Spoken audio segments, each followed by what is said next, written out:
Assalamualaikum warahmatullahi wabarakatuh. Nama saya Cindy Santalia Devi. Saya mahasiswa Sistem Informasi dari Fakultas Teknologi Komunikasi dan Informatika Universitas Nasional. Di sini saya akan menjawab soal ujian akhir semester Audit Sistem Informasi, di mana nomor 1, jelaskan berbagai kemungkinan resiko yang terjadi pada perusahaan atau organisasi. Resiko yang mungkin terjadi pada perusahaan atau organisasi adalah salah satunya resiko bawaan atau biasa disebut dengan inherent risk adalah kerentanan suatu asersi terhadap salah saji material dengan asumsi tidak ada kebijakan dan prosedur struktur pengendalian intern yang terkait. Resiko bawaan selalu ada dan tidak pernah mencapai angka 0. Selanjutnya ada resiko pengendalian atau biasa disebut dengan control risk adalah resiko bahwa salah satu saji material yang dapat terjadi dalam suatu asersi tidak dapat dideteksi maupun dicegah secara tepat pada waktunya oleh berbagai kebijakan dan prosedur pengendalian intern entitas. Selanjutnya ada resiko deteksi atau biasa disebut dengan detection risk.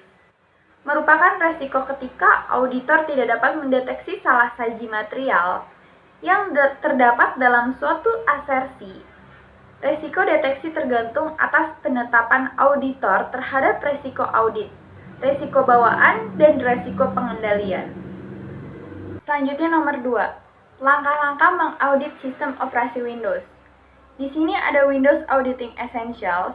Untuk Windows Auditing Essentials membutuhkan pemahaman dasar tentang komponen Windows.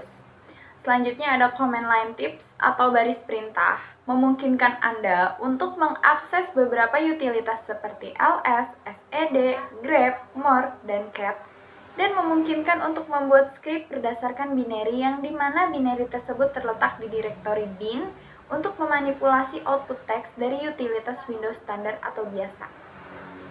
Selanjutnya ada Essentials Command Line Tools. Baris perintah ini untuk perlindungan terhadap malware. Tidak semua alat ini bekerja dengan baik. Selanjutnya ada Common Commands, yang dimana untuk menyajikan daftar alat baris perintah yang digunakan. Selanjutnya di sini saya akan menjelaskan dari soal nomor 3, yaitu pengertian router, switch, dan firewall.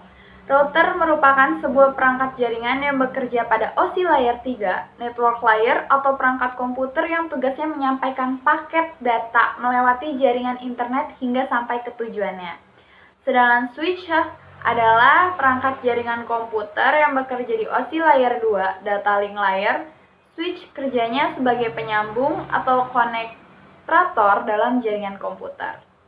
Selanjutnya, firewall adalah sistem atau perangkat yang memberi otorisasi pada lalu lintas jaringan komputer yang dianggapnya aman untuk melaluinya dan melakukan pencegahan terhadap jaringan yang dianggap tidak aman. Nomor 4 yaitu langkah-langkah mengaudit database. Di sini cara paling mudah memindahkan isi database ke program spreadsheet, misalkan yang populer Excel. Contoh cas yang umum digunakan adalah Audit Command Launch atau biasa disebut dengan ACL dan IDEA. Software ini digunakan khusus untuk keperluan audit. Isi dari database program aplikasi dapat diekspor ke CAS. CAS menyediakan juga spreadsheet dan laporan hasil pengujian. Fungsi-fungsi secara umum dan singkat dalam CAS reformatting, yaitu menyesuaikan konversi tipe data database ke dalam CAS.